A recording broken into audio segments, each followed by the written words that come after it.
So, hey, stop me if you've heard this one. A man walks up to a woman and he says, "Hey, I lost my number. Can I have yours?" And the lady's like, "Okay." And then he says, "I lost my phone too." And she's like, "What?" He said, "And my wallet. This is a robbery."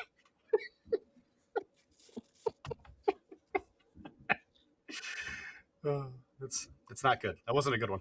Hello, Arachnid. This is your host, D to the D, Dr. D, reaching out through the poorly supervised Spanish main. Today I'm joined by the newest member of the crew and my very good friend. His name's Tizdale. He is the right hand to the tyrant. He has finally joined us for an episode of the podcast. Tizzy, how you doing today? I'm not doing too bad, Doc. How are you? I am. I've never been better in my whole life. We kind of talked a little bit off camera about it. I've been meaning to get you on this show forever, and then the timings were always just really weird. But I'm really glad that we had this opportunity specifically. I knew I would not be able to pass up on, and I'm hoping everybody that listens to this after we're done understands why it was such an important episode for a variety of reasons. And I'm glad you're here for it, buddy. So specifically, I'm really happy you're here. Well, thank you so much. I'm looking forward to this. Yeah, me too. But before we do that, we have to talk about some sponsors today. We really got to. We do got to pay bills. It's true. Hosting fees and all that stuff, they get expensive real fast when you let them stack up. We like to thank our patrons, the digital nomads that help keep this show running. I know this list is probably not completely up to date because I don't get access to that list because it is behind another member of the network. But the ones that were on it last time I checked were Cyril S., James H., Chris C., and Aleph is the way. Thank you very much for listening to this. I love you guys. And if it wasn't for you guys, we would have a lot more difficulty doing this show. I'll tell you that right now. Of course, the dogs are barking in the background because I just can't have a quiet day once in my life. Arachne is a part of the Professional Casual Network, sort of. If you would like to support the network, please sign up for a Patreon or purchase some hot swag at streamlabs.com, Professional Casual Network 1. I personally am sponsored by Monument Hobbies. If you want some of the best paints in the biz or you want to watch me use them specifically on the Twitch that we do on Professional Casual Twitch channel every most Sundays, Mondays, and Thursdays, 7:30 Eastern Standard. Use the code Professional Casual to get yourself a discount on Monument Hobbies website. And if you have any questions on how to use those paints, I'm almost always using them, so just give me a quick heads up. People have been known to do their best to try to get me to eat them. That's a whole nother point of discussion. Baron of Dice makes some of the best dice in the biz. Use code Arachne. Get yourself 5% discount. They do have Blood and Plunder dice, and they also have Oak and Iron. I've actually recently just really gotten into Oak and Iron, which will probably be another episode. I got to get Wolonk on here. A little bit of future proofing on that one. Hopefully, I can manage to get him on here. And then we can never forget our sponsor, Mr. Laser. And actually, Gizmo Brian. I should probably get him here on an episode specifically too. He's starting to make widgets for this game that are hopefully going to be Firelock approved, so it should all be very official, and hopefully that'll happen in the near future. But enough about that. Today, we have Tizdale coming on today to talk about Blood and Plunder and the convention called DieCon, which happened in the St. Louis area. I don't know the name of the actual technical town. I'm sure you know that more than I do. Yeah, it was Collinsville, Illinois. So Collinsville, right outside of St. Louis, like 15 minutes. As we were going to the airport, you could very easily see the gateway. That's how close we were. We were very, very close, which was fun. And then the con was a small one hotel conference room style convention, which if anyone's ever been to like a small, I don't want to say small town, but like a more low key convention, it's one of those. It definitely feels like that. It has a lot of D&D stuff. It had a lot of historical stuff. And I thought, before we even get into the specifics, I thought it was actually surprisingly well run for a convention that size. Would you agree? Yeah, they've been around, I think 25 years at this point. So it's been around quite a long time. And the emphasis of that convention has always seemed to be more historical, more kind of off. I hate using this kind of phrase, but sort of off the beaten path games. So they kind of get front and center there. You get to see a lot of things that you don't normally see at some of the larger conventions, and I find that very interesting about regional conventions. So they have a lot of historicals, a lot of kind of unique games, a lot of D&D, but it's a fun show. They run super late into the night. I think Sunday their last game session wraps up at 11 p.m., which is insane. But yeah, it's a super cool little show. I really enjoyed going to it. So I did. I jumped the gun a tiny bit. I'm supposed to ask you about your nerd origin story, but in a weird way, this might lead into some stuff for your nerd origin story. So please go ahead. And how did a baby Tisdale get involved with model games? Lack of friends and poor decisions, really. Like it really is.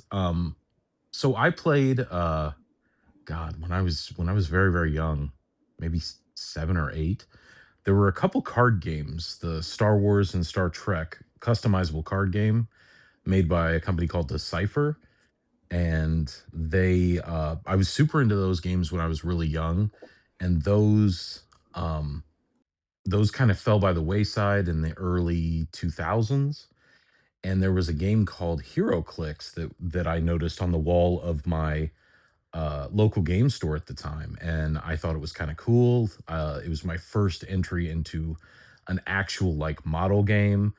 I thought it was interesting to have like terrain and figures and things like that, which led me into Warhammer Fantasy and 40K and all the financial ruin and poor decisions that go along with getting into those games. But yeah, those card games, really kind of sucking me in when I was young, and then when they died, kind of seeing the miniatures and seeing that world and uh, kind of diving in at that point, which led me to get involved with another small show called Adepticon that happens once a year, uh, and it is I've spent the past I don't know 15 years being involved with that, and it's been a it's been a crazy part of my adult life to how coming up from playing Hero Clicks to playing all the other games and being involved with Adepticon and everything like that. It's been a crazy adventure, but it's been a lot of fun. Model games are my favorite at this point. Just the stories and worlds you can craft with different game systems and stuff like that. It's addicting. It really is. I've never really played a historical game until this past week. What was it 2 weeks ago at this point? Uh, Yes. No, yeah. no, it was last weekend. It Oh, was it was last week. last weekend. It was Man, last weekend. feels like forever. Feels like it's been a long time since I've seen you. But yeah, Blood and Plunder was kind of my first historical game I dipped my toes into, and it was a lot of fun. So Now, as someone who's been exposed to this, like nerddom, like this aspect of the nerd culture, right? You at least that I know as personally, you enjoy model games and you really enjoy card games. I know more often than not you get to play card games more than model games. I think is safe to say, right? yeah, so a lot of my modeling time and stuff like that is spent doing stuff for Adepticon. Right. Right. So I don't get to work on stuff as much for my personal collection as I'd like. I Mhm. do have about 50 or 60 stormtroopers on the kitchen table right now that I'm Yeah. sure my wife is very, very pleased about. Um, but yeah, it's and those are for my personal collection. So I'm actually getting to work on some Legion stuff for myself right now while I wait for the Blood and Plunder stuff that I bought on the Firelock sale to show up. I was not aware that he actually bought stuff, but that's pretty cool. But now, What are you and talking about? You said I had to, or else I couldn't come on your show. I did say that you were supposed to. That it was contractually obligated that you didn't bring that up in the middle of the show. Oh, my bad. Sorry. So, as somebody who has played model games, was there anything that was kind of hanging you up from going into the historical part of it, or was it just availability? So I mean, I never had people in my gaming group that played a lot of historical games. I mean, I think everybody has this part. Anybody who's played a model game, obviously you have the big 40K group in your local area. That's kind of the first one that a lot of people get into. Um, I played War Machine and Guild Ball, and which when Guild Ball kind of went dormant for a while, which got me into MCP, and I really like the way Atomic Mass puts together miniature games. I think they do a really good job. I played a ton of X-Wing and MCP and uh, Shatterpoint and Legion. So It's been kind of that progression, just playing the things around me that other people play. Um, and like I said, the historical guys, I was never super close with in my local area. They played like what was it called? Warhammer Lab, Historicals. I think. Yeah, yeah, Warhammer yeah. Ancient Battles, Yep, yep. Flames of War, and things like that. Um, what's the big Saga? They played Saga too, and I just never got a chance to get involved in those. They are more, I guess, kind of like obtuse to kind of get into. You know, when you think about 40K, at least back in the day, because like when I got into 40K, it was like fifth edition, right? It's like bring an HQ and two troop choices. I know it's a little different now, but you figure back then it was easy because you'd buy like, hey, buy this box, and then this like HQ guy, you can get into this. But with historicals, it can be so weird because depending on the level of simulation to actual gameplay that a historical rule set goes into, you're like, okay, well, if we're playing the Battle of Leipzig, you know, in the Napoleonic world, do I buy Vistula Legion or do I buy French Line? Do I buy? Were the Dutch there? You know, it's kind of one of these weird Well, balancing acts. it's sort of weird too because 40K does this. GW products do this very well. You buy a starter product of some sort, and it feeds you into the other products. A lot of historical games tend to be model agnostic, and Right. it gives your starting point a little bit of difficulty, like to decide what do I buy to get into this game. Because you talk to a lot of historical players, and they're, oh, you can buy whatever models kind of appeal to you. But from someone who's been kind of locked in the system of, oh, I buy this starter then this new unit, it's very confusing to jump into. So if you don't have a good guide, it's a little difficult to get into those historical games. I can agree with that. And From my perspective, I'm sure someone's going to be like, you're just an idiot, but no, actually, and it's interesting that you say that, and it's going to lead directly into what we're talking about. But your take on joining the historical gaming, at least miniatures gaming community, from the position of like an event runner for other games, I think is quite an interesting take because it's, you know, you have people that come into games kind of willy nilly. You know, you're like flavor of the month type people who are like, oh yeah, you know, I like starting new games, and you know, I kind of play them for a little while, and then I play something else. You know, I play lots of different stuff. But you're somebody who has been playing a fairly tight knit couple of games for quite a long time, and now you've stepped into this new one that is almost completely different than what you've kind of played before, and your ability to interpret the seeing between the lines of like, oh hey, you understand some game development, you understand some like how rules are kind of written because you've seen that kind of stuff in the background. I think it offers a very interesting take, especially since you're so new at it. I might have rambled on that, but does that kind of make sense? yeah, it does. And obviously we'll get into the event a little bit later, but this really clicked with me during actually playing the Blood and Plunder event, You could say is that. how much playing X-Wing helped with that game between you and your opponent on where are you going to turn, where how are you going to go about this, where are you going to position so that you can get a clean shot off next turn. I played a lot of X-Wing and a lot of Armada, so positioning ships is something that I have a lot of experience with. And once I realized, like, when you're moving a ship around in Blood and Plunder, those skills translate. I was like, oh, okay, I kind of know what's going on here, and I felt like I was able to utilize that to get some advantageous positions during the event. So before I get too excited and we skip the other things we got to talk about, let's talk about the stuff we talk about before you actually get into that. So yeah, we went to DieCon. It was a 3-day con. I thought it was very well run. We went there for the Blood and Plunder event, which I think we both thought was a 2-day thing, but they had a third day event, which we also went to.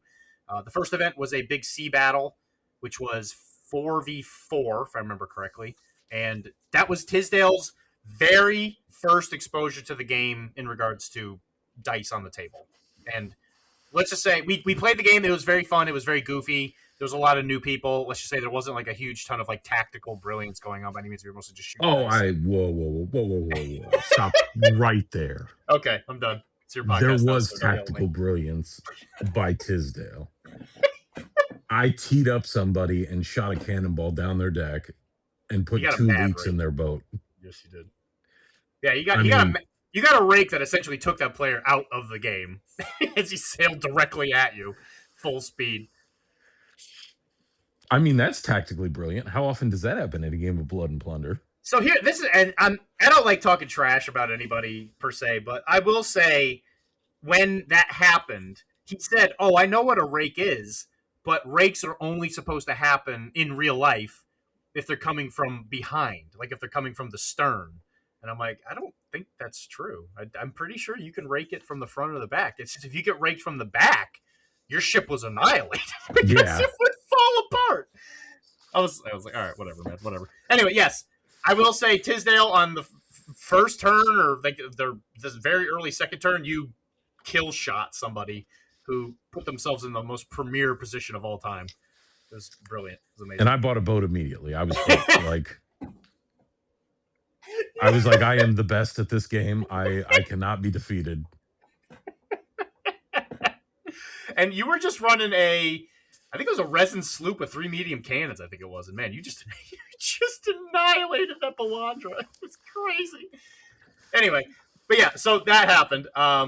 Now that was the very first game you played. When you walked out of it, how did you feel about the game, kind of as a whole? And it was like a weird introduction, you know. So I it doesn't feel like the Blood and Plunder I played the next day. It felt like a on kind of a on the rails uh introduction to the game because you and Brendan, who is the gentleman who was running all of the events, were kind of helping some of us newer players. So it kind of felt like a kind of a really on the rails experience. And I was like, okay, like I knew what crossing the T was. I've read enough like naval combat books in my life because I am a giant nerd that I knew what that was. And I was like, oh, okay, this is going to be sick to do this. But you guys were very helpful to kind of explain the game mechanics and stuff like that. And I kind of assumed after that that I was just going to get absolutely annihilated the next day. Sure. But I'd be there to root you on and check out this game that was pretty interesting to me. So it was a fun experience. I'm very glad we did that first day. Yes, That was a lot of fun learning how the ships moved and everything like that. So that was fantastic. excellent. So then we come the next day, and the next day is the main sea event, the sea tournament.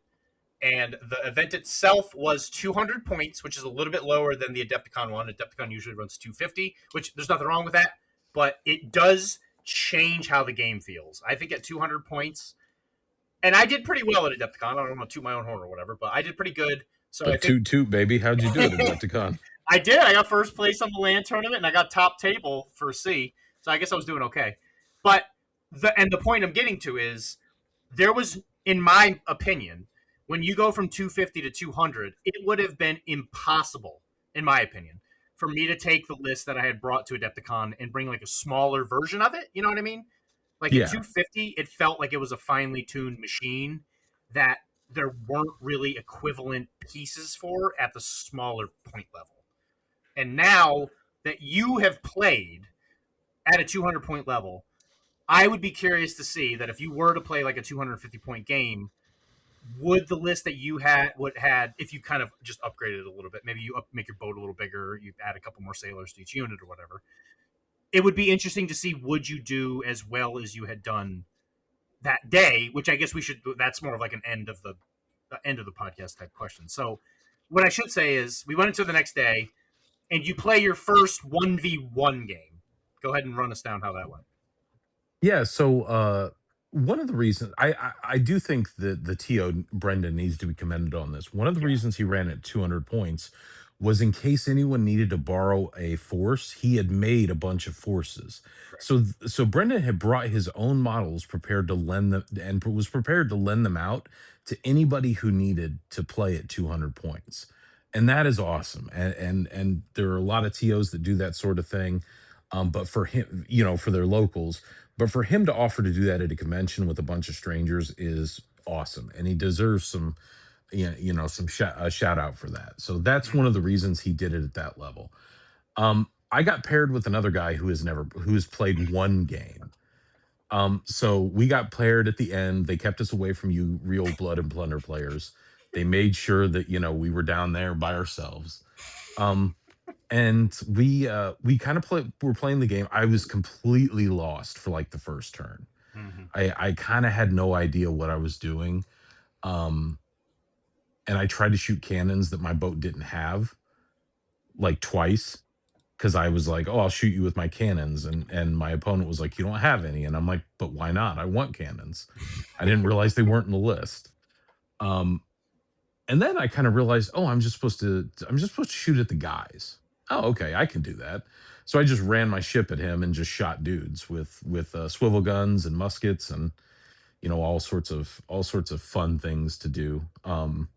And mad shout out to Nigel who made the list to give you.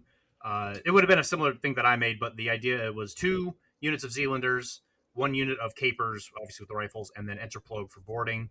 And then it was a Balandra, I believe, filled with just as many swivels as you get on there. So it was like it was a nasty little shooty boarding list. Very, very simple, very effective, very Dutch, and it was a great starting list. And top of two, or not top of two, it's not top of two. So I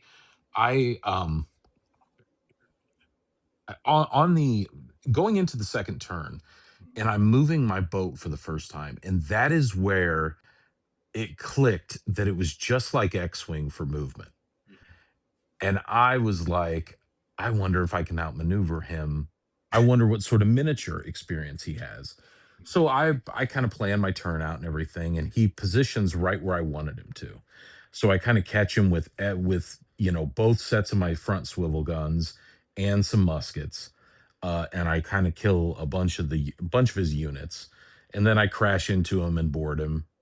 And I think maybe the third turn I had finally killed everybody on his boat, and Yep, I totally. captured. I think you're allowed. Do you capture the boat too if you're on it and you've killed everybody else? Yes, You get an correct. extra point or something like Yeah, that. yeah, yeah. I ended up getting max points for that game.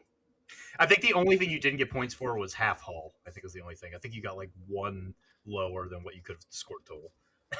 Would I have had to damage the boat that way? Yeah, with Yeah, you can only do that with cannons. Okay, well I'm going to retcon it and say I set fire to that boat. I scuttled it. So that's a nautical term, Doc. It sure is. I was very impressed. You scuttled the boat. You mothballed it to the bottom of the sea. Down to Davy Jones's locker. So, yeah, and it goes to show you that going into this miniatures game, what I found, especially when I started playing, because if you've played enough miniatures games, what I've always tried to tell people when I get them into games is if you can learn the patterns, it is so easy to pick up rule sets for different miniatures games. You compared it to X-Wing. I didn't play a lot of X-Wing because that type of stuff I was never very good at individual like ship movement like that. And you hate Star Wars. And I also hate the Star Wars. Yep. Any stars that are warring, I'm a star pacifist. Okay. That's who I am. I don't want my stars to be fighting. I want them to be friends. But when it comes to movement based games, I've always noticed that I have difficulty with them because my brain conceptually, I get very nervous when it comes to putting models on the table. And I always analysis paralysis myself with movement right out the gate. But the combat and the mechanics of like reloading the guns and taking actions and all that stuff, especially random actions, really spoke to me. And that's something that I've always really, really loved. I've really enjoyed my time when I played Malifaux and all that. The card system and all that really just added like an extra layer of like kind of ebb and flow because you can kind of dictate if you're good with the cards, like when you get to go first because you don't always want to go first, but sometimes you want to go second. But going first is important at other times. If you can understand that stuff conceptually, or even in your case, the movement aspect of it with the boat, learning the other stuff becomes a little bit more manageable, I guess. Well, and this is something I preach to people that are starting miniature games. Understand how this game moves. Understand the type of actions you can take, and understand dice math. And if you understand those three things, you can translate those skills to a lot of different miniatures games. It's something, the dice math part is something kind of interesting. A lot of people struggle with. They think the dice owe them, or they incorrectly calculate kind of what their actual odds are. And I thought this was kind of interesting. You and I played together on Sunday, and we'll get to that point. but you and I both understood dice math really well. We'd roll and we're like, oh, that's statistical average, not worth a reroll here, you Correct. know? So if you understand those three things about miniature games, they'll translate to all sorts of miniature games, and you can have, a good basis to learn a new rule set. Yep. Couldn't get more. And the number of times. Yeah. Okay. Well, I guess we'll go into my first game, which kind of leads directly into what the point you're kind of making. I forget the name of the guy I played against. I feel like I played against three Mikes because I know the second guy I played against was Mike, and your name is Mike. And I'm sorry if you're listening to this. I can't remember your name. It was a really good game though, and I'm excited because he is a. I want to say he goes to Adepticon. I know my second table opponent goes to Adepticon. I know I saw him there last year. You did play three mics. You played. Yeah, it was Mike. Okay. And all three of us are affiliated with Adepticon. Yeah. Okay. All right. Yeah. I'm sitting here thinking like, what the heck was the name of the third one? I was like, his name couldn't have been Mike. So I played three Mikes. I don't think I got all their last names, but I really enjoyed the first game. It was great. It was. I should go over my list. I played Filibustier now, which is Francois Lyonnais' personal force, and it was 2 units of Engage, which Mike is a huge fan of nowadays, and 2 units of Filibustier, 8, 7, and 2 units of 6. Engage. I'm sorry, it's actually pronounced Engage as I was taught. And then there was a sharpshooter, and I think that was it. So obviously 200 points is and it was on a heavy bark, so the resin sloop chassis with no upgrades. I don't think. If the math doesn't check out, I had some kind of. I might have had another fighting man in there somewhere, but you guys need a tournament software that tracks this game. I agree. If only that was in production somewhere, man, I would tickle my toes would be tickled if that happened. Anyway, but the first game we played was my rifles versus essentially a resin sloop with cannons, which I went up against twice, I do believe. And the very first thing I like to do at the beginning of my games is I see where my opponent is in regards to dice math, and I always play a low card because if you go up against the cannon list, inevitably they're going to try and shoot you. Very first thing they do. And you start 24 inches away. They can only get 5 inches in the fastest boat. And depending on how you guys deploy, they may or may not have the angle to actually get the shot off. So the closest that they could possibly be is 19 inches. And that is not great math for shooting your medium cannons, especially when you're spending all your points on it. And inevitably, that's tens, right? Well, with cannons, it's every 8 inches. So you figure it's 8, 16, 24. So you're probably at +2, so you're going to be needing 6s to hit. You only get 3 dice if you're on a 3 deck ship. That's terrible. It's not like it's the way I see it is you're not hedging your bets, and when you're in a cannon list, every shot counts so desperately. And what I think a lot of people that play cannon lists forget is that it's not like you have one opportunity to activate your cannon crew. You can activate your cannon crew at the end of the turn. It's not like you have to activate them at the very beginning. The best case scenario would be in the middle so that you could use your commander to spend a command point to get like a free reload in there. But if you understand how to do the machine, what I call the machine gun for the cannon, you can effectively fire it almost every turn. I think if you do the math right, you can shoot it every turn except I think turn 3 and like maybe turn 6. Like there's like a turn in there where you lose it somewhere, but and that's if you never get shot at or whatever. So the very first thing I always like to do is kind of eyeball how good my opponent is at this game. By the way, I'm wearing a full French officer outfit because I was dressed up as King Louis.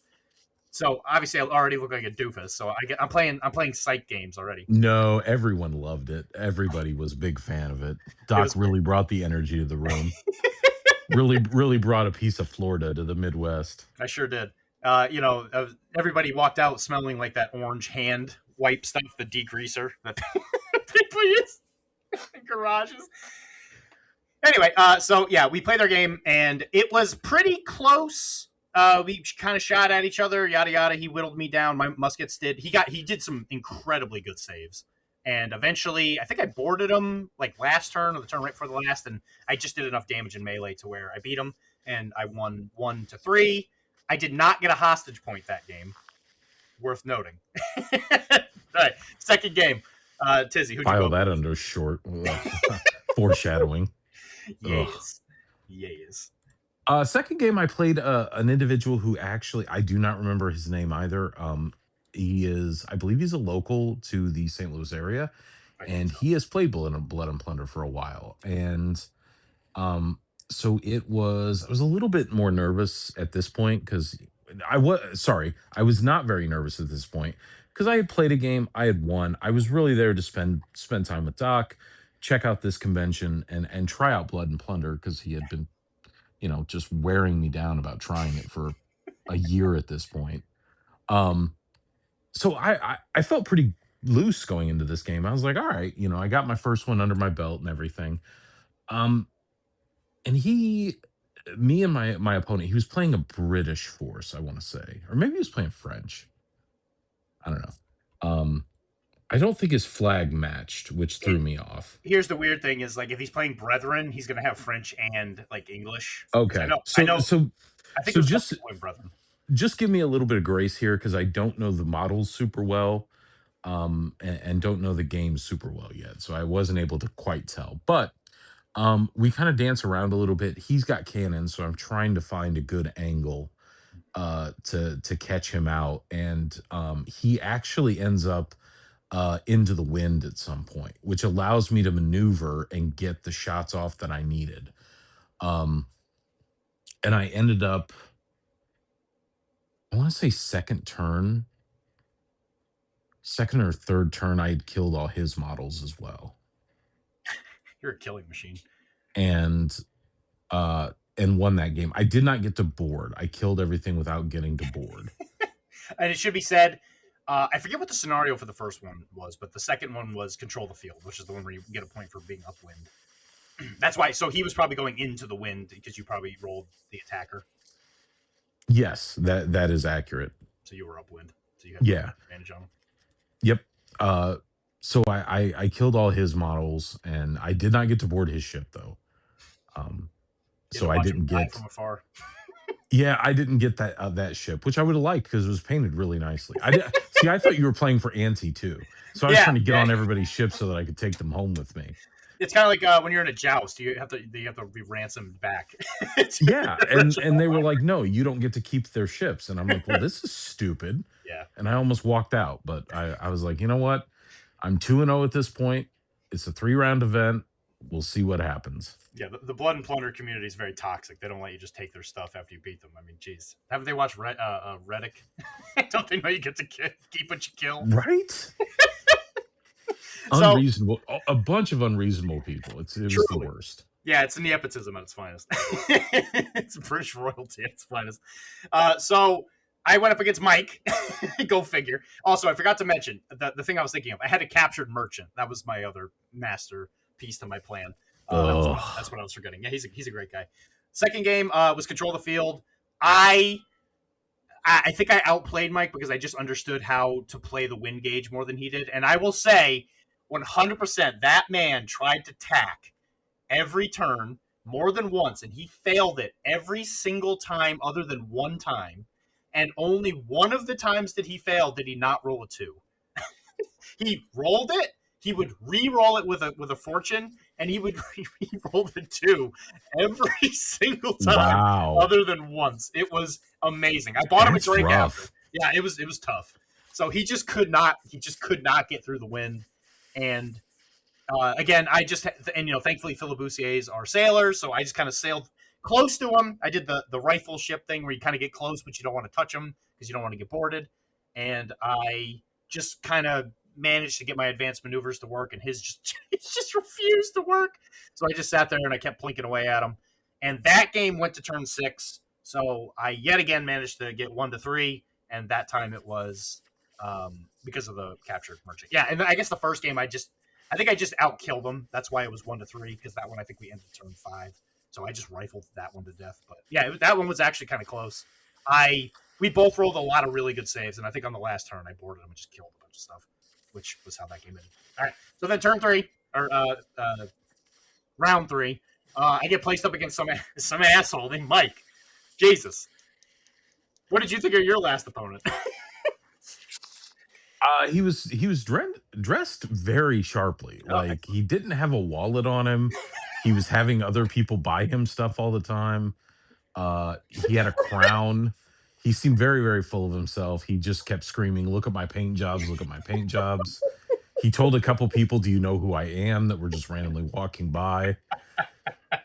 He said he was a big deal in his local meta. He was kind of just a jerk. It was insane. Yeah, I gotta say these Blood and Plunder people, absolutely the worst, man. They're always about the showboating. He kept carrying. Is that the same guy that was carrying around a dustpan to pick up all the names he was dropping? No, he forgot the dustpan, so he had a page that was with him that would pick up the names and put them back in his frilly pockets. That jacket did not have pockets, for the record. I know, that's why I had to carry your wallet all weekend. Jesus Christ. Anyway, so round 3 was murder? I think it was just straight murder. I think it was encounter? I don't know if there was a scenario, but I just was gonna shoot you to death if I could. I think it was either encounter or it was one of the ones where it like didn't matter. It was like kill your opponent but capture the ship or whatever. It's one of those stupid things. I think it might have been capture the prize, the one where you take the enemy's flagship, but when you only have 2 ships, it just turns into encounter. So yeah, there you go. We already talked about our lists, so you figure we rolled. I think I got attacker, so I had a bit of a wind advantage. I think I want to say it's the one where we were the one where we're next to each other. Yeah, it's like encounter. I think it was was it encounter? Whatever. It's the one where we both had the win. Nobody had a disadvantage. So we start shooting at each other and add anything as you see fit. But I think I got the general gist of it. We start shooting at each other, and my rifles are laying down some pain because I got ruthless. And thankfully for Tizdale, he actually really managed his fatigue well almost the entire game, where I didn't get ruthless very often. I really had to fight for the few that I did manage to get. Obviously, the Dutch have pretty solid resolve, especially with the Anthropologue hanging out there with that resolve 4. And you were using Admiral Crimson, I want to say your leader was. So you had very inspiring, which is always super useful. And well, halfway through this game, you explained to me how command points work. Because I did not know that I had command points. And he won twice. Jesus. And I was like, oh, well, this is handy. This makes this a lot easier to deal with. My face. It burns. It burns. I was just rolling D10s like that was, and just hitting 8s, 9s, and 10s like I got paid to do it. It was amazing. But so, I didn't know about command points, so I was like, oh, this is how you manage these reloads and get your resolve rolls and stuff like that. That's how you're supposed to do that. Because I'm like, man, there's just not enough actions in this game. That explained a lot halfway through that game. And the beginning of that game was horrendous for me. I could not catch you. I could not hit any of those filibustiers. I could not hit any of your guys. I was not doing any damage. I did think this was funny. At the end of round 1 or 2, I don't remember which round it was, but you or turn 1 or 2, I'm sorry. We had gotten really close to the edge of the board, and you're like, we have to move the board. And I was like, what are you talking about? Because you come over to my side and you're like, we have to move this. And I'm like, what do you mean? And you're like, we have to move this because the sea's infinite. And I'm like, well, I've never had to do this in any of my other games. And you were like, well, what turn did they end? I was like 2 and 3. And you just kind of looked at me. Oh my God, I didn't understand. Oh my God, it was so funny. I learned a lot in that 3rd game about this game. And here's the thing. And again, I don't want to toot my own horn or whatever, but I will say you were at top table of an event. Mind you, it wasn't like, not to downplay anybody, but it wasn't like everybody was going there for blood, right? It was a pretty relaxed environment. I mean, it's in the name of the game, so I don't know what else everybody else was there for if it wasn't blood was in the water for sure. But what I'm saying is, like, the community itself there, it wasn't like all the best players in the entire world were all in this one place, right? It's like everybody was like, they enjoyed the game, they played it. And when you got to top table, when you were playing with me, even though you didn't understand certain aspects of the game, you did very well. But did you ever feel like you were, I guess, like put out. Is that like a right way to put it? Where like the other person wasn't willing to like teach you or deal with your newness. The only person that was slightly not helpful, and I don't mean it like that, but it was my first round opponent, and it's because neither of us really knew what we were doing. Right. So like the TO Brendan did a really good job of helping us, if we were like, I want to do this, and walking us through that. My second and third round opponent, I do not remember my second round, and you obviously, Doc, were more than helpful. I was like, this is what I'm trying to do, and you guys were more than helpful. Every person I engaged with that weekend that played Blood and Plunder were awesome. Um, yeah, I mean, just a super helpful community, super nice. It was a really good experience from dealing or from engaging with members of the community. Yep. Okay. And And again, that's I want to be very clear. It's not that my first round opponent was unwilling. We were just both so unaware of the rules that we really couldn't help each other. We were like, I don't sure. know. It's a blind leading the blind, as they say. Right? So, you figure midway through that game, you're learning new concepts for this game that I don't want to say took for granted or whatever, but like I knew how it worked, so I was like able to fully And you conveniently utilize. withheld from me. You kind Yeah. Obviously, yes, naturally. I purposely hid scaling away from you, thinking after you played the game 3 times, maybe you had done it once. How stupid of me. the command points I'll never forgive you for. That would have made that game so much easier. How is it my fault? Jeez, I thought you got a full blown demo from the TO. Oh, by the way, Brandon. It's not Brandon, right? It's Brandon. Oh, I thought it was Brendan. I It may be might be wrong on Brendan. that. Sorry, I always mess that up. Anyway, so Brendan, his name on the Discord is Jish, and he's an absolutely phenomenal guy. I loved hanging out with him over the weekend. He's a phenomenal dude. So shout out to him for sure. He handled our shenanigans real well. He sure did. me and Mike were two halves of an idiot, just laughing and joking the whole time. Oh Christ! Anyway, but so you figure halfway through that game, and the luck shifted somehow. All my shots started missing, and I just started failing resolve rolls like no tomorrow. Now I'll say my Engage are incredible. They are probably one of the best French units, in my opinion. They are so gosh diggity dang good. I'm sorry I had to use that language. They with the shoot save 6 on a boat is so good. It is so good. And I just started. They didn't really die in droves, but their fatigue's not very good, so they eventually hit the deck.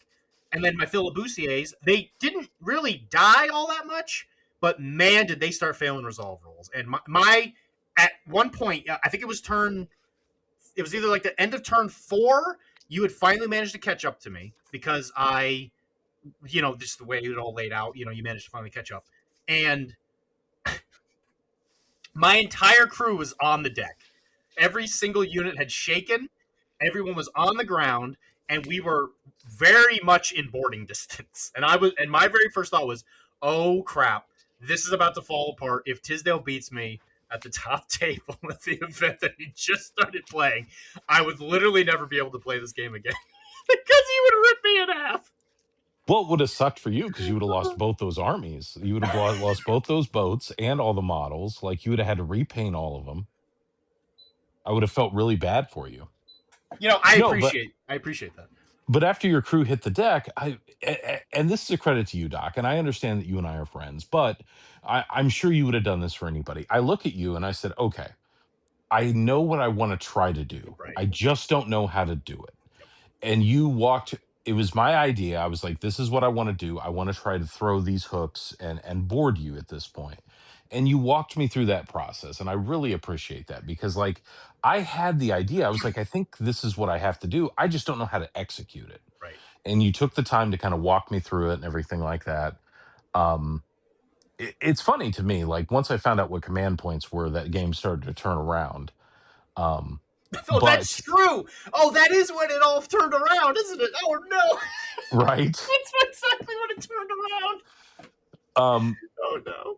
but well, I think it's also a dice thing too. Like I Yeah, started sure. hitting, you started failing a little bit. Like, I mean, dice swing throughout a game, and they just started swinging at the right time. But you taught me how to board, how to throw the hooks, how to board, which I did. And the other rule, there's two other rules that you hid from me. Only two units can be on one part of the deck because I Mhm, tried to crowd your boat with every one of my units at that mhm, point. mhm. Because you only had a handful of models, and I had maybe 17 models left or something like Oh, that. no, you very much outnumbered me. Yeah, and Very. I was like, "Well, I'm just gonna flood his boat." And you're like, "Nope, you can't. Those guys are stuck there and they can't do anything." And I'm like, "Well, that sucks." Um, and then at the end, you and I thought we tied Mhm. because you had like I want to say you only had like 5 or 6 models left on your ship. Yes. I was And one model short of you winning by strike point, I think. No, no, no. Because you boarded me, and I managed mhm, to take out enough stuff with Leone's his the Filibustier unit, and it was like we were like one or two models like strike point difference, and you would have went your way easily yeah. because we tied. However, if you recall back to this hostage, I rushed. Okay, so you only get the point, and this has been Adepticon confirmed by the owner of the game or whatever you want to call him, Mike. He came out and said, if you do not get to the end of turn 6, if you do not finish the game on turn 6, you do not get the hostage point.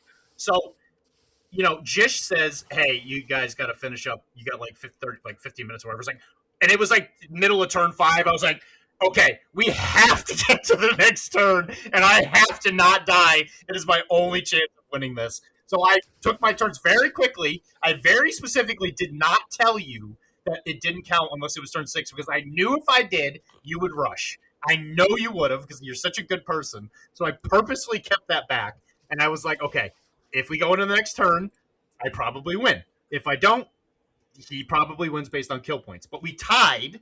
However it worked out, whatever the kill points were, and we ended the turn. I'm like, okay, end of turn 6, and then I counted all up, and I remembered like, oh yeah, that's right. This is the whole point of my doing this.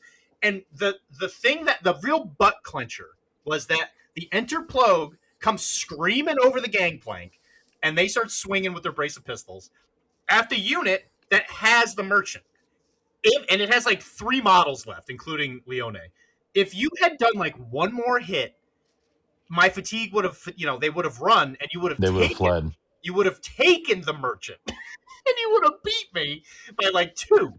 And it literally came down to multiple instances of like one dice going my way and not yours, and that was how close of a game that was.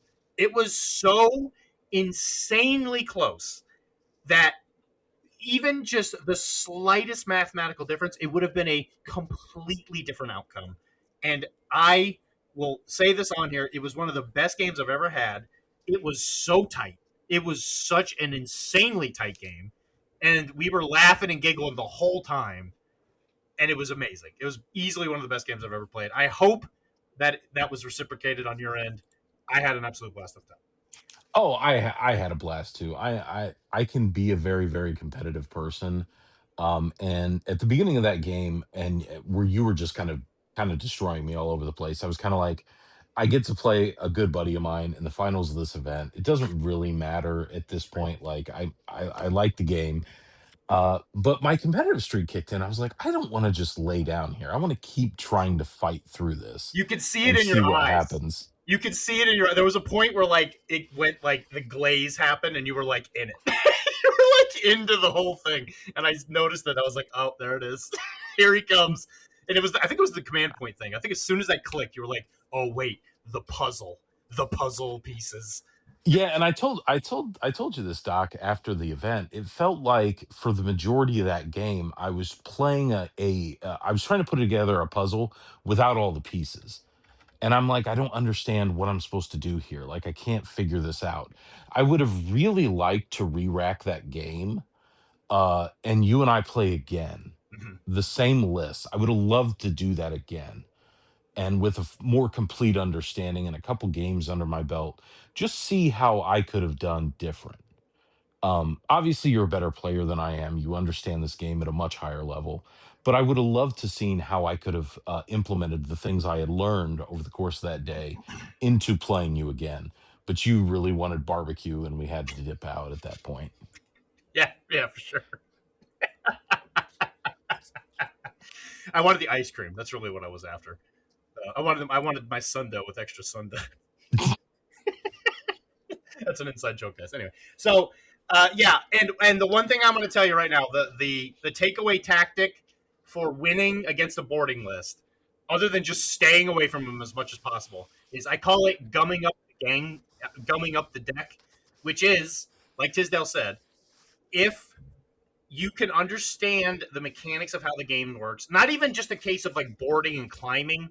Like, thankfully, our boats were pretty similar sizes, so I know Tisdale would have accused me of cheating if I told them that sometimes you have to climb to board and all that, which is a whole nother nightmare of rules.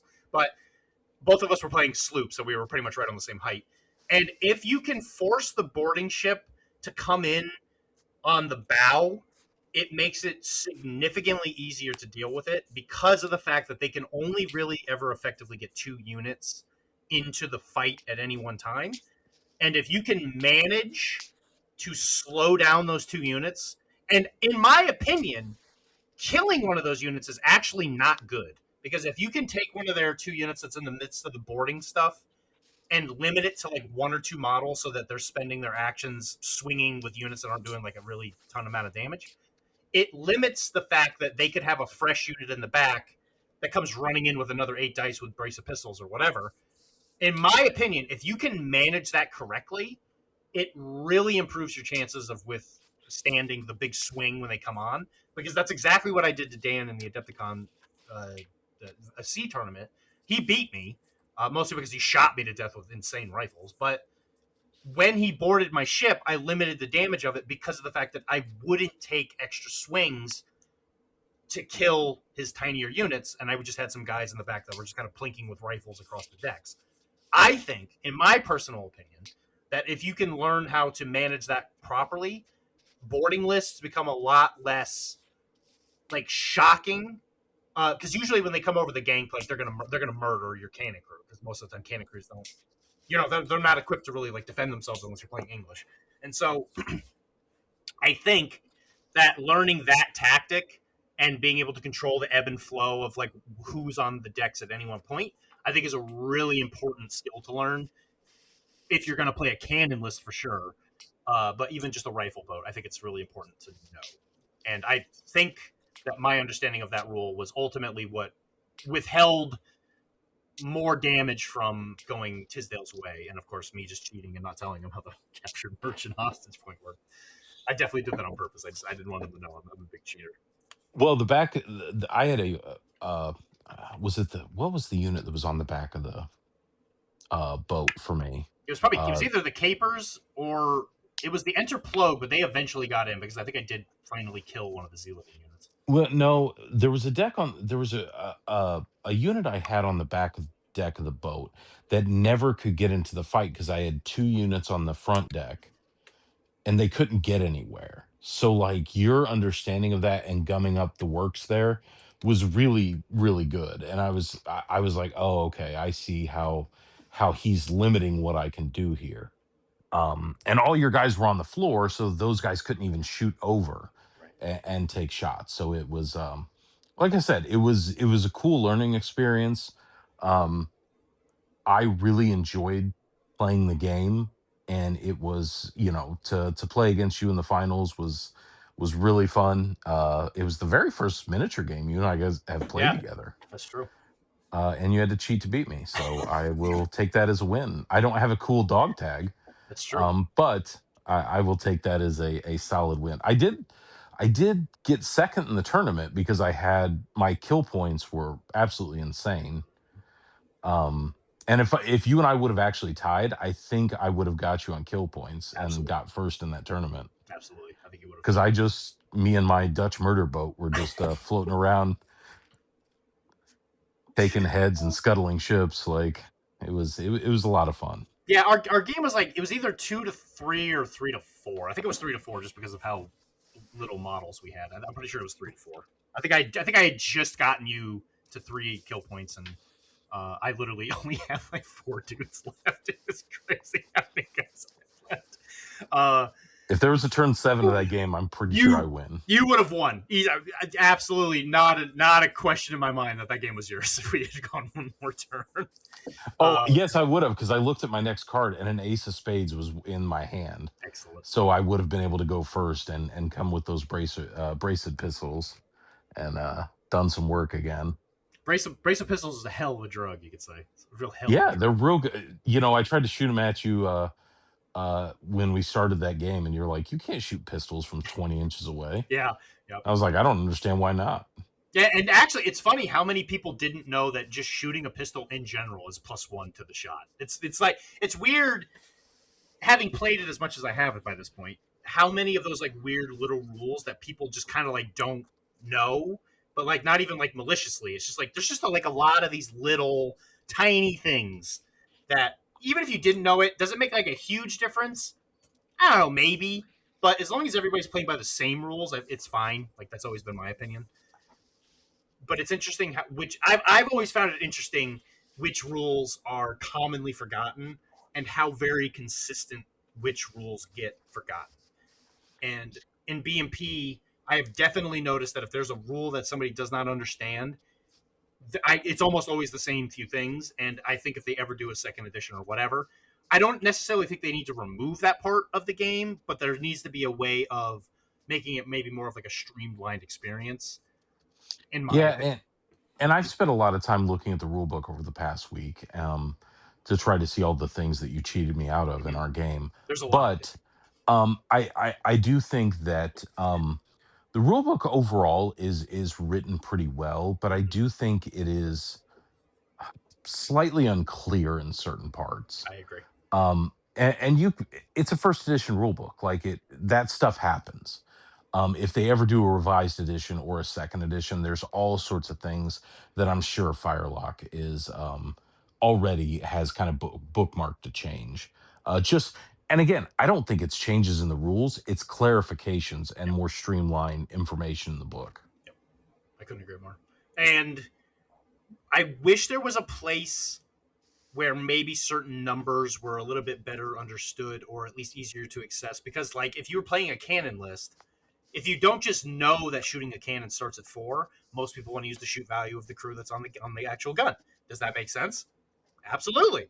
If it was any other game, that probably would be the case. But in this game, it just happens to start at 4. Why 4? No idea. That's just what the book says. So if you haven't read that in the book, there's really no way to know that unless you look at the little chart, which is also in the book. So you just kind of have to know it. And I assume that, like, this happens a lot in miniature groups, like local miniature groups. You'll have one guy that's kind of championing the game, and they teach the game to everybody else. And if they have any flaw in their understanding of the game, it kind of gets pushed to that whole group. And it's like 6 months to a year later when somebody's just looking something up in the rule book. Oh, we've all been playing this wrong. It just happens. Like these games are complex. There's a lot of things going on in them, and an incomplete understanding is pretty common with that. Yeah, I would agree. Anyway, so before we go on a complete diatribe and dissect the game, the end of the event, I managed to get first. Tizdale did get second. I don't remember the order of the ones that went down, but either way, I think one of the mics did get best. I think the third award or the second award was best sportsman. No, that was the third award. What was the second award? The second one was best painted, which I also managed. Who won that one? I managed to win that. Cool. I brought two whole forces, so my odds were good. Okay, and I think my models look pretty okay. I'll just put it out there. And and then the third award was Mike. I want to say it was one of the mics got best sportsman. I think it was best. Yes, that is correct. Which I agree. I thought he was a great guy. I think he absolutely deserved it. And then the prizes, I managed to get I finally got my hands on cavalry. I've never actually gotten my hands on the militia cavalry plastic box, so I get to mess with horsies some. And you got a militia plastic box, I think. Yeah, it's going to be the start of my American force. Yes, which I can say I've heard. I don't know how official it is or whatever, I've been told there's something maybe possibly might get announced on July 4th. What it is, I actually don't have any idea. I don't know if it's true. I think I heard it from somebody like at the event. I don't even know how official that is, but maybe I don't know. I have absolutely no idea. But I'm beyond excited for Americans to get put into this game because I know I'll play the heck out of them. I'll play John Paul Jones no time flat. I'll be all in. I mean, I will go as a George Washington to every event. Mm-hmm. Mm-hmm. Yeah, him and I would absolutely play Nathaniel Green, the Battle of Bunker Hill guy. Do they Even do though he team was, events, Doc? We could be the Americans as a team event. they did. We did at Adepticon last year. There was an unofficial team event at the end of the day. Actually, ironically enough, that would have been the easiest for you, and it was like a multi-day thing. Yeah, they might have been able to do. Yeah, if they do that again, we should. I would We can definitely be get down. crazy American flag suits, pit vipers to wear. Hell yeah. Oh, it'd be Aviator, amazing. aviator glasses inside the con hall. You won't be able to see anything. I can't see, but for all the freedom. It is hard to see through all the freedom. It is. It's tough. It's but someone's got to do it. It's a dirty job, but somebody's got to do it. I need to figure out how to put a speaker in all my boats to when I move them, they eagle screech across Absolutely. the board. You need a soundboard, and you got to put it in the grate. You definitely got to put it underneath the grate of the boat. Yeah, I'm looking forward to this. Like the paint jobs are going to be just garish red, white, and blue for all my guys. American flag for the for the American flag pants for all the militia. Oh, No God. sleeves on the whole army. Just Hell yeah. just suns out, guns out. Oh yeah, brother.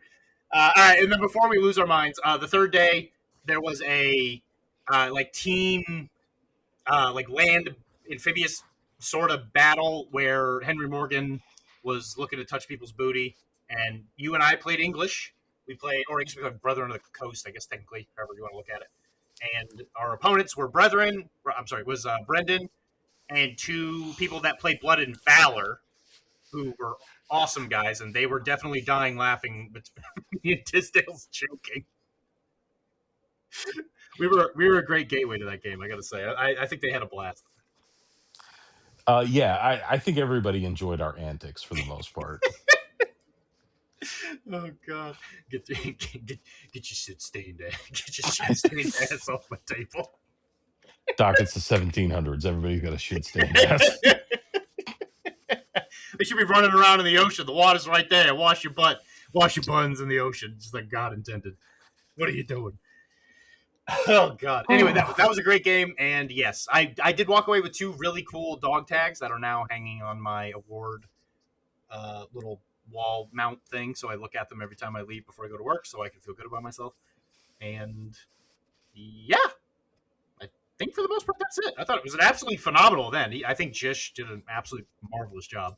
So if you have heard this episode, tell him Dr. D sent you, and tell him he's an absolutely phenomenal TO, and he absolutely deserves it. Yeah, he did a great job. I have a lot of experience TOing, not with Blood and Plunder, but with a ton of other games. He did a great job. He said it was his first real time doing it, and you couldn't tell. He did a fantastic job. Yep. A lot of hard work on the models that he gave out to people. The loner forces were all really, really good. He said that he was going to try to go to Gen Con. So if you go to Gen Con, he might be there. And I think he said he couldn't go to Adepticon, but I mean, who knows what's going to happen? But I think he said he wouldn't be at Adepticon this year. I stopped listening to people when they say they can't go to Adepticon. They're dead to me. They're dead to me. And that's 4 days in gaming. It absolutely is. There's not a doubt in my mind about that. And I was talking to the more local players, I guess, and Jish. They were saying that next year they would like to try and add Oak and Iron, which I would love. Karen and I just recently started playing it. We've really liked it. And a couple of the other people there said they want to try and get Blood and Bayonets going, which I would also really love because I love Blood and Bayonets. It's a fantastic Napoleonic rule set. It's just like Blood and Plunder, except there's just tons more dice and a lot more charging at each other in formation. It's pretty awesome. It's very fun. So, Doc, would you go to DieCon 2027? Yes, absolutely. Fantastic. Not a doubt in my mind. As long as there's nothing weird going on, I would very much try and go to DieCon every year to hang out with Tizdale and hang out with the locals there. I thought we had an absolutely great time, and I really enjoy the smaller con tournament games. I don't know, there's just something really kind of intimate about it. Yeah, as someone who has done and worked a lot of larger conventions, the smaller ones and the slower pace is kind of nice. You get to actually spend some time playing games and everything like that, and it's just usually a blast. It's a lot of fun. And So even for I go ahead.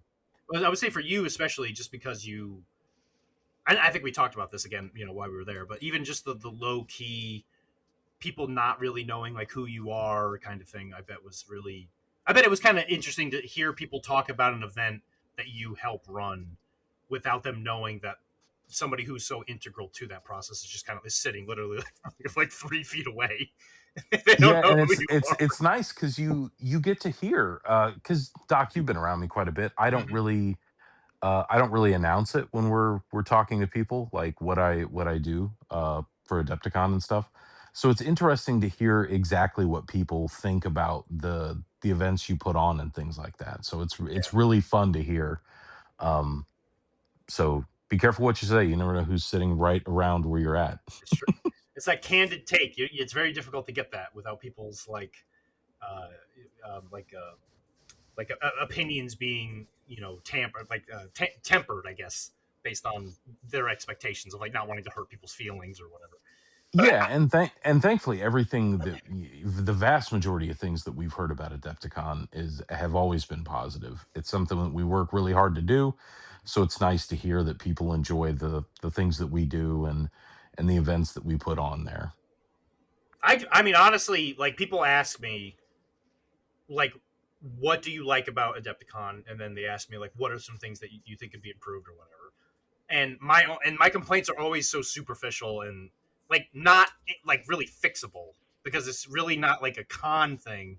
It's more of just like a literal like limitation of matter, where it doesn't matter like what my opinion is. It's not something that can really be changed, because like the actual shape of the con hall itself, it's not like we can like move the friggin' building, like put a room in a different room.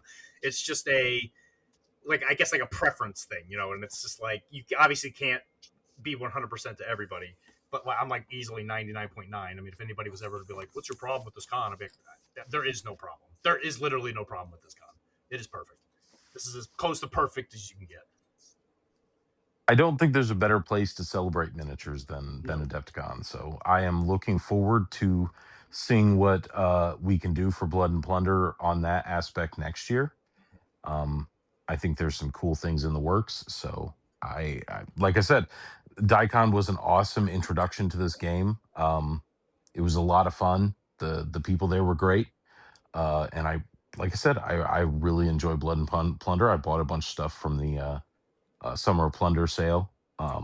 So we'll see how I paint my first historicals and see how people get upset with my terrible American paint jobs. oh man, it's gonna be upsetedness of joy, not upsetedness of sadness. Just put it that way. And then yeah, if you and if anybody out there was on the fence about going to DieCon this year, I highly recommend it next year. Hopefully, the button gets smashed so hard for the Blood and Plunder stuff at DieCon next year that they have to give it more room, and That we get to hang that out. would be fantastic. Yeah, absolutely. And I would, and if it comes down to it, where I can't play because there's like not enough room, but I can help like help the TO because it's too many people, I would gladly do that to help facilitate, so that somebody else can win Best Painted. Yeah, I appreciate your laying the groundwork to duck me next year here. So Yeah, yeah. It's eventually it was either this or we were going to get a really big potato sack, put it over you next year, and drag you to the con.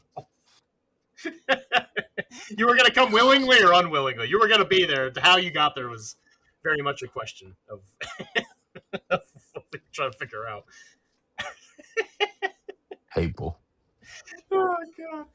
Anyway, I think that effectively wraps up this conversation. Is there any last comments you think that we need to say? Any closing thoughts? No, I just want to say, first, thanks for having me. This has been a lot of fun to kind of recap this weekend with you. I know I'll never get invited again, so I'm glad to have taken this time to hang out with you. Thank you to the DICON coordinators. Thank you to Brendan, or you said Gist is his name? Yeah, Gist? I think it's like Jist. I think is what it is. Yeah. You ran a bunch of great events. Fantastic job. Thanks to all the people we played and tolerated us. And thanks to you, Doc. Thanks for flying in. Thanks for hanging out over the weekend and kind of giving me opening up the world to this historical miniatures game that I've always been interested in, but never pulled the trigger on. So yeah, you're very welcome. It was absolutely my pleasure. Yeah, I from A to B or A to Z, absolutely no complaints whatsoever. I had an absolute blast of the time. I'm glad I got to hang out with you that weekend. It was a very candid and I use the word intimate. That's probably not the right word, but it was a very oh, it's the right word. okay. It was very intimate. I really enjoyed the cuddling. That was my best part. Yeah, that was the best part for sure. The Blood Well, and we got Plunder to was hang out. We awesome. got to watch some things. We got to go to your favorite restaurant in the world, the Waffle House. I anybody who listens, I legitimately love Waffle House, and I live in Massachusetts where there are none, so I always make sure I go to one whenever I can. Man, I miss. And I didn't know this. There's only two in the state of Illinois, and there was Yeah. one across the street from the convention center. So, yeah, a good Florida breakfast was had there. Doc felt like he was right at home. I bet. Yeah, I those smothered hash browns were flowing in my veins all day, and I couldn't. I knew I was flying on cloud nine. There was nobody was bringing me down. I knew I was going to win the moment I put it inside my body. Victory was mine. Victory was assured. My closing thought: yeah, absolutely phenomenal event. Really good job, TOs, people organizing the con itself. All the players I played, and even all the people I just kind of interacted with, I thought they were great people. I'm just going to say this as a side comment to make people wonder what I'm talking about. We had a really good moment of laughter talking about coach chairs. Jeez. I'm just going to leave it at that. If you know, you know. You know, you know. Oh man, you got to go there next year. You got to go there next year to get part of that joke. And yeah, absolutely phenomenal time. Everybody there, great people. It yet again shows to me that the Blood and Plunder community is phenomenal, fantastic people who are more than willing to welcome you into their community and make you feel welcomed, even if you force yourself in while wearing a French officer outfit and make a total ass of yourself at all times. Everyone loved you. Everyone commented. Good Lord. You were a superstar all weekend. I try. I do. Once they figured out who you were, everybody's like, "Oh, that's the Dr. D." Yeah, that did happen. I did. I think it was the first opponent I played against. He was like, "Oh wait, you're Dr. D," and I was like, that's me." Just standing there like an asshole. And I looked at you and I was like, "You told me your name was Thomas." Yeah, they call me Thomas the Tank Engine, baby. Boop, boop, as I rode the train to victory. Here we go. I think we're done here. So, guys, hear me out. We would really love some 5-star reviews. I need it for my self-esteem, and I need constant validation. Otherwise, I will fall apart into the pile of dust that I really am. And so, if you could give us one of those 5-star reviews, we'd really appreciate it. And if you do, it won't. Maybe I won't turn into a pile of dust, and I'll be able to go to DieCon 2027. Oh shit! So please, guys, yeah, if you give us those reviews, please do. Anything with words helps out more, and I really appreciate you listening all the way to the end here of all the wild, wacky content we make here. And I hope to actually meet you guys in person at cons like DieCon. It really makes my day. You can find me, Dr. D, dr.d, on Discord at Dr. D, which is dr.d, or you can email me at furypainting@gmail.com. Tizzy, if anybody wanted to contact you and you wanted them to be able to reach you, is there anywhere they could reach you from? No. Excellent. I had a feeling you were going to say that. And then I have official emails. If you want to contact me, find me at a convention, get a business card. I'll let you contact me that way. He's a busy man with busy man things to do, and I imagine he would be your friend, but you got to work for it. you got to work for it. That's with Tizdale.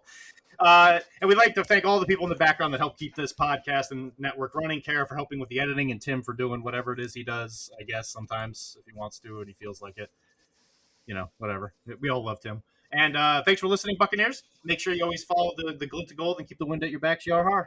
See you guys later. Bye. Bye.